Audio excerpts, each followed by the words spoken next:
আজকে আপনাদের সাথে কথা বলবো চোখের একটা গুরুত্বপূর্ণ ডিজিজ নিয়ে, যার নাম ডায়াবেটিক রেটিনোপ্যাথি। আসসালামু আলাইকুম, আমি ডক্টর রবিউল আলম রাসেল, চক্ষু বিশেষজ্ঞ, ফ্যাকো অ্যান্ড রেটিনা সার্জন হিসেবে কর্মরত আছি Ispahani Islamia eye institute hospital, ফার্মগেটে। আপনারা জেনে অবাক হবেন, আমাদের বর্তমান বাংলাদেশে প্রায় 2024 সালের ডেটা অনুসারে 13.1 মিলিয়ন পপুলেশন ডায়াবেটিক রোগে আক্রান্ত। আপনি কি জানেন ডায়াবেটিসে আপনার চোখে কী কী সমস্যা হতে পারে? ডায়াবেটিসে আমাদের শরীরের 5টা অঙ্গ ইউজুয়ালি সবচেয়ে বেশি ক্ষতিগ্রস্ত হয়, যেমন আমাদের হার্ট, আমাদের কিডনি, আমাদের চোখ, আমাদের ব্রেন এবং আমাদের শরীরের peripheral nervous system.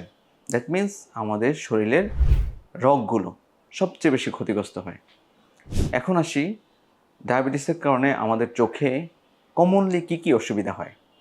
As a retina specialist হিসাবে আমি বলতে পারি, আমাদের দেশে সবচেয়ে বেশি আক্রান্ত হচ্ছে আমাদের চোখের রেটিনা এবং চোখের লেন্স।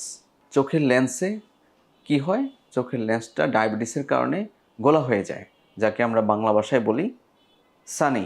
এবং স্পেশালি এটা এক ধরনের স্পেশাল ধরনের সানি হয়, যাকে আমরা বলি পোস্টেরিয়র সাবক্যাপসুলার ক্যাটারেক্ট। আরেকটা কমনলি হয়ে থাকে ডায়াবেটিক রেটিনোপ্যাথি।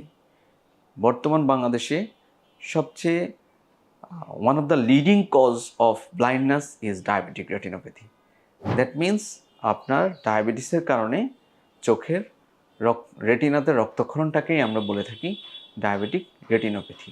এই রোগটা যদি আপনি দীর্ঘদিন ডায়াবেটিসে ভুগে থাকেন এবং সেটা যদি অনিয়ন্ত্রিত থাকে, এবং ডায়াবেটিসে যদি আপনার কিডনি ইনভলভ হয়ে থাকে, অথবা আপনার শরীরে যদি কোলেস্টেরলের মাত্রা বেশি থাকে, অথবা আপনি যদি রক্তশূন্যতায় ভুগে থাকেন, তাহলে ডায়াবেটিক রেটিনোপ্যাথির সিরিয়াসনেসটা অনেক বেশি থাকে। ডায়াবেটিক রেটিনোপ্যাথি হলে আপনার কি অসুবিধা হতে পারে চোখে? ইউজুয়ালি আপনার চোখের দৃষ্টি ঝাপসা হয়ে যায় এবং মাঝে মাঝে চোখে ব্যথা হতে পারে। আমরা পরীক্ষা করে দেখি চোখের ভিতরে কতটুকু রক্তক্ষরণ হয়েছে, সে অনুযায়ী আমরা চিকিৎসা ব্যবস্থা ঠিক করি। প্রচলিত চিকিৎসা ব্যবস্থা হচ্ছে চোখে ড্রপের মাধ্যমে আমরা চিকিৎসা করতে পারি। চোখের ভিতরে অ্যান্টিভিজিয়াব নামে এক ধরনের ইনজেকশন আমরা পুশ করে থাকি, অথবা আমরা লেজার চিকিৎসার মাধ্যমে এই রোগের ট্রিটমেন্ট করতে পারি। অনেক সময় যখন আপনার ডায়াবেটিক রেটিনোপ্যাথি অ্যাডভান্স হয়ে যায়, তখন ইনজেকশন, লেজার আর কোনো কিছু দেওয়ার অপশন থাকে না।